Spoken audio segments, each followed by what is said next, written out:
Welcome to 5 and 5 from the One Stop Co-op Shop, where we discuss 5 key elements of a game in about 5 minutes. I'm Michael Kelly, and today we're looking at It's a Wonderful World. Quick disclaimer that I was sent a review copy of this game. It's a Wonderful World is a card drafting and sort of tableau building game in the same vein as Seven Wonders. But unlike Seven Wonders, it comes with an integrated solo mode, and that's what we're going to focus on today. There is no co-op here, just solo play and then competitive up to 5 players. Now, a big thing about the solo play is that there is no drafting. Does the game still hold up? Let's find out and get to the list.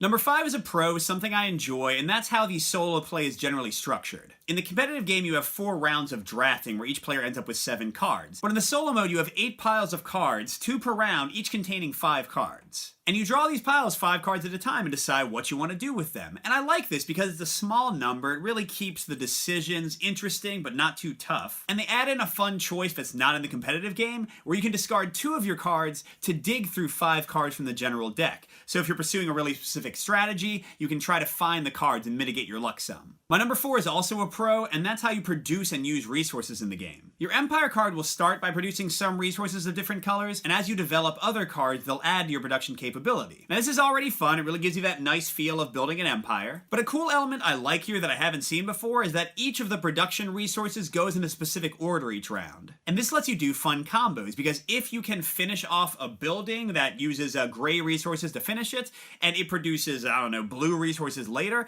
you'll get those resources the same turn. So you can kind of chain and combo into more resources if you're clever. And speaking of combos, the card combos are my number 3, but they're a bit of a mix. On the positive side, the combo potential here is really obvious. You have cards that have basic victory points, but then you have a lot of them that are like, every card of this color is worth 2 victory points, or every card of this color is worth 3. And it's both straightforward yet satisfying to get a ton of cards that go together and really boost up an empire with huge victory points. But the negative side of this, at least in the solo play, is that since you don't have opponents counter drafting, and you can dig deeper into the deck by discarding 2 cards, you can really pursue a monolithic strategy very effectively. And that's fine, but it does kind of feel like, okay, this game I'm going all science. This game I'm going all blue. This game I'm going all black. So if you want more complicated strategy, if you want to really change up what you're doing within a single game, I don't find it happens very often. But my number 2 is a full-on con, and that's the fact that the solo mode does feel pretty limited. Half of the fun of a drafting game, for me at least, is the actual draft, and the fact that that's been excised from the solo mode and you don't use it at all, even though I understand why they did it, does feel like a little bit of a bummer. The main way the solo mode tries to add variety is in these solo scenarios, which will have you start with certain cards and force you to build them, but they don't really add as much variety as they think they do. It basically just leads you down a line of what your victory points will come from. Oh, they're starting me with 3 blue cards? Well then I guess I'll go blue. So this isn't a problem if you think you'll play the game competitive, but if you're buying it just for solo, it's not as much of a robust experience as I might like. But we're going to end with a full-on pro related to some things I've already said, and that's the open-ended strategy feel of using the cards in your hand. Like in Seven Wonders, you have multiple options of how to use a card. In this one, you can either put it under construction, but it's not finished until it gets the resources it needs,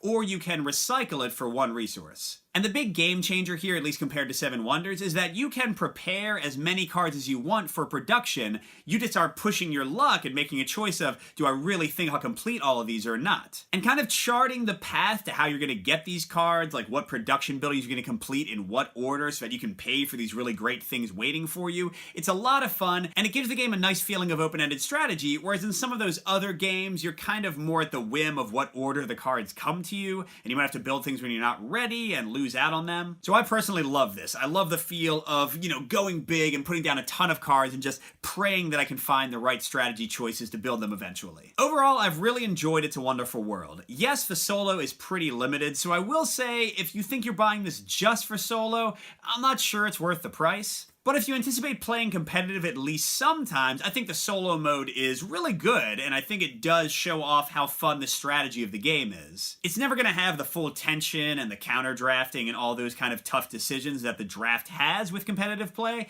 but yeah, overall I think this is, for me, a better game than Seven Wonders, at least if you compare base game to base game. Good gaming everyone, and I'll see you at the next stop.